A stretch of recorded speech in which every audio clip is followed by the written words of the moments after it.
A lot of you are probably watching highlights of that brawl between the Golden Knights and the Panthers at the end of Game 4 of the Cup Final. But my goodness, if there's one teammate that I want in the scrum there with me, it's Connor Bedard. I don't know if you guys saw this, but this guy was recently at the NHL Draft Combine doing some pull-ups, doing some agility drills, some long jumps, but look at the build on this guy. He has yet to even turn 18 years old, and already he looks like he's been part of a professional franchise for about 5 or 6 years. This guy has absolute guns, and his quads are absolutely massive. He was able to pull off 14 pull-ups at the Combine today, and that was the most out of the draft class. So this guy is just number one in just about every facet except for height. But in today's NHL, we've seen that players with that sort of height and build can succeed quite a bit. Bedard measured at 5'9 3/4, as if he were, auditioning for a Harry Potter film, and 185 pounds. So he is a pretty compact player. He said that he would have liked to get to 5'10, but who knows? He could still be growing at his age. He's one of the youngest players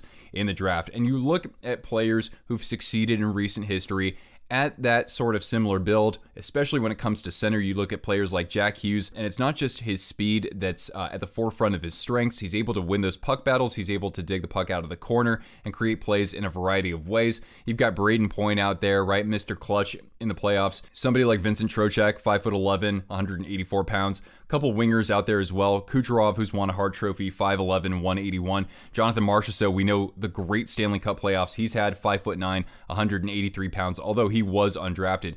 That was actually one of the first videos I made on my channel. It was tracking the performance over a 5-year span of players about this size, and that actually had upticked in point production over that period. And I think that would only have increased recently in the NHL. And of course, you have Patrick Kane, somebody who Bedard has recently even met, and Alex DeBrincat, guys who have worn the Chicago Blackhawks sweater before and put in tons of goals and tons of points. And I almost forgot to mention that Bedard has actually done this while under the weather. So he was probably fighting a cold or something like that. And still in that 20-minute intense workout session where he was doing the pull-ups and doing, the bench pressing drill or whatever they call it, and the Wingate bike test, he was able to impress the competition quite a bit. Now, he also met with the Blackhawks staff. I'm sure that includes Kyle Davidson for 20 minutes. That's the maximum that he can do that. And this is what he said about potentially being selected number 1 overall by them. It would be awesome. The history with that organization and that city with sports would be unbelievable to join.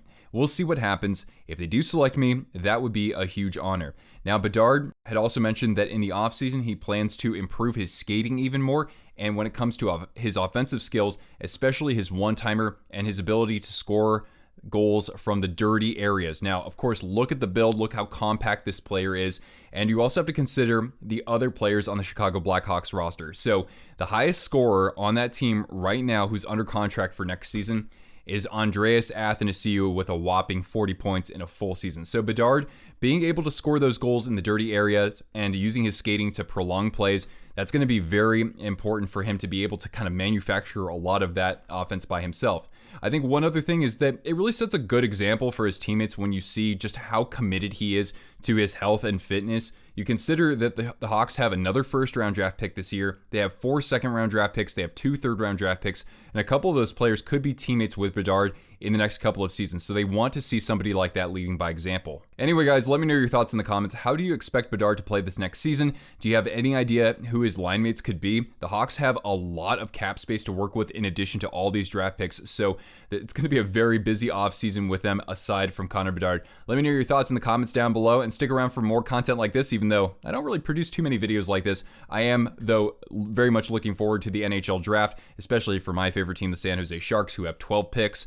And we'll have all sorts of coverage for you guys in the offseason, so stick around, and hopefully we can have some more fun hockey conversations in the months ahead. All right, guys, thanks so much for tuning in. I'm Nick. I'll catch you Twisters later. Ciao.